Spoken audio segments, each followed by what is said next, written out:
अस्सलाम वालेकुम dear student. आज का टॉपिक है पार्शियल फ्रैक्शन। पार्शियल फ्रैक्शन आपको एक एग्जांपल से समझाऊंगा। ये एडिशन ऑफ फ्रैक्शन है, दो फ्रैक्शन है, एक 1/2 प्लस दूसरी 2/3।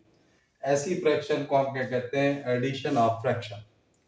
अगर हम इसका एलसीएम ले, सिंप्लीफाई करें, 2 और 3 का एलसीएम होता है 6। तो इस 6 एलसीएम को इससे भी मल्टीप्लाई कर दो, इससे भी मल्टीप्लाई कर दो, इसका आंसर जो आएगा वो एडिशन ऑफ फ्रैक्शन आएगा। तो किस तरह? 1/2 multiply by 6 plus 2/3 multiply by 6। LCM लेने का ये भी तरीका होता है, आसान होता है कि जो एलसीएम है उस एलसीएम को 1/2 से भी मल्टीप्लाई कर दो, उस एलसीएम को 2/3 से भी मल्टीप्लाई कर दो। अगर इन बिटवीन ऐड है तो ऐड लिखो, अगर सब्ट्रैक्ट है तो सब्ट्रैक्ट करो। इसको सिंप्लीफाई करें तो 2 3 दा 6, देन 3 1 दा 3 प्लस 3 2 दा 6, 2 2 दा 4/6। तो इनको प्लस करें तो आपके पास 7/6 आएगा। ये एडिशन ऑफ फ्रैक्शन। अगर हम इसका इनवर्स प्रोसेस करें, इस एडिशन ऑफ फ्रैक्शन से दोबारा, इस आंसर से दोबारा हम दो फ्रैक्शन में इस आंसर को तोड़ के लिखें, उसको हम क्या कहते हैं? Partial fraction. यानी इनवर्स प्रोसेस होता है वो, यानी हम लिख सकते हैं कि inverse process of addition of fraction is called partial fraction. किस तरह? जिस तरह हमारे पास आंसर आया है 7/6 which is equal to 1/2 plus 2/3। अब देखिए 1/2 प्लस 2/3 का आंसर 7/6 आया है, इसको कहते हैं addition of fraction.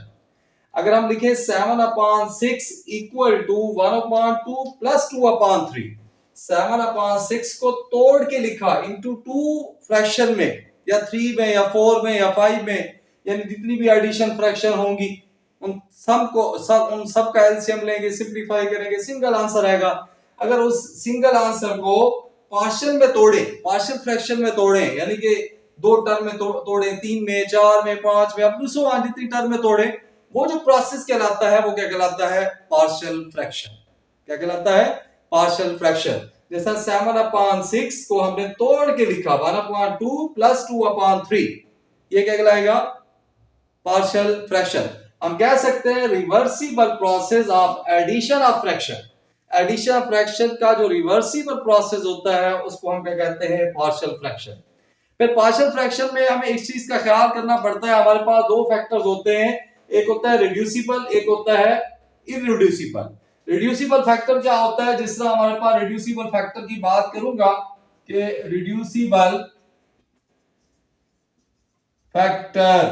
Reducible factor क्या होगा? एग्जांपल कि x² - 1 ये रिड्यूस हो सकता है इजीली a² - b² के फार्मूले में। तो x² - 1 को रिड्यूस करते हैं किस में? x - 1 into x+1। ऐसे फैक्टर को हम कहते हैं रिड्यूसिबल, जो कि रिड्यूस हुआ किस फॉर्म में? जो जनरल फॉर्म में, लीनियर फॉर्म में। इसकी जनरल फॉर्म लीनियर ये होती है ax + b, यानी इस फॉर्म में हमने इसको क्या किया? रिड्यूस किया। ये क्वाड्रेटिक में था, उसको रिड्यूस का। अगर कोई क्वाड्रेटिक फैक्टर हो, क्वाड्रेटिक फॉर्म में कोई भी आपके पास रिलेशन हो, उसको क्या करें? रिड्यूस करें लीनियर के अंदर, वो क्या कहलाएगा? रिड्यूसिबल फैक्टर कहलाएगा। इसी तरह के कुछ होते हैं इररिड्यूसिबल। क्या होते हैं इररिड्यूसिबल?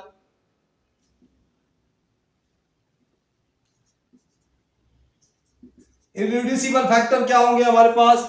Example x2 + 1। अब इसको रिड्यूस नहीं कर सकते हम लीनियर फॉर्म में, अगर करेंगे तो कॉम्प्लेक्स फैक्टर आएगा, इसका रियल आंसर नहीं आएगा, कॉम्प्लेक्स आएगा।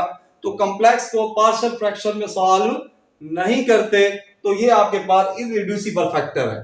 तो पहली जो एक्सरसाइज है क्लास 10 में सिंह टेक्स्ट बुक में, उसमें क्या होता है? सिर्फ रिड्यूसिबल फैक्टर के बारे में है, ax + b। और जितनी भी आपके पास डिनोमिनेटर में वैल्यूज होती हैं, जो भी आपके पास रिलेशंस होती हैं, एक्सप्रेशंस होती हैं, उन सब को रिड्यूस कर सकते हैं ax प्लस बी की फॉर्म में, ठीक है, x की पावर 1 की फॉर्म में रिड्यूस कर सकते हैं। जबकि नेक्स्ट जो एक्सरसाइज है उसमें ऐसे फैक्टर होंगे x स्क्वायर प्लस 1 जिसको अगर रिड्यूस करेंगे तो उसका आंसर कॉम्प्लेक्स फॉर्म में आएगा, आयोटा की फॉर्म में आएगा, तो उनको पार्शियल फ्रैक्शन में सॉल्व नहीं करते, तो इसको क्वाड्रेटिक के तरीके से सॉल्व करेंगे। जिस तरह रिड्यूसिबल जो फॉर्म होती है, लीनियर फॉर्म होती है, उसको रिप्रेजेंट करते हैं पार्शियल फ्रैक्शन में a, इसको b, लेकिन जब इररिड्यूसिबल फॉर्म होगी जिस तरह x स्क्वायर प्लस 1 है, इसको रिप्रेजेंट करेंगे पार्शियल फ्रैक्शन के अंदर ax प्लस b या cx प्लस d या ex प्लस f, इस तरह रिप्रेजेंट करते हैं। आज मैंने कॉन्सेप्ट आपको शेयर किया पार्शियल फ्रैक्शन का कि पार्शियल फ्रैक्शन होती क्या है, कि एडिशन ऑफ फ्रैक्शन का अगर सम लें या सब्ट्रैक्ट करें, कुछ भी करें, उनका सिंगल जो आंसर आता है वो एडिशन ऑफ फ्रैक्शन है। Reversible process of addition of fraction जो होता है वो क्या कहलाता है, पार्शियल फ्रैक्शन होता है। जैसा 7/6 इक्वल किसके होता है 1/2, 2/3, 7/6 को ब्रेक किया, तोड़ा इनटू टू टर्म्स के अंदर, तो ये जो प्रोसेस कहलाएगा ये क्या कहलाएगा, पार्शियल फ्रैक्शन कहलाएगा। उसके साथ मैंने आपको रिड्यूसिबल फैक्टर के बारे में बताया, इररिड्यूसिबल फैक्टर के बारे में बताया।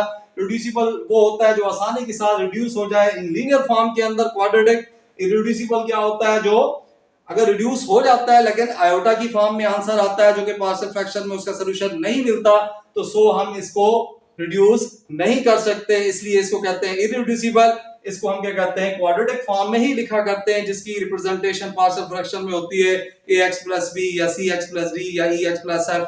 बट जबकि जो लीनियर फॉर्म होती है ax प्लस b की फॉर्म में होती है, इस तरह जो फैक्टर्स आते हैं उसकी रिप्रेजेंटेशन पार्शियल फ्रैक्शन में होती है a b c d up to so on.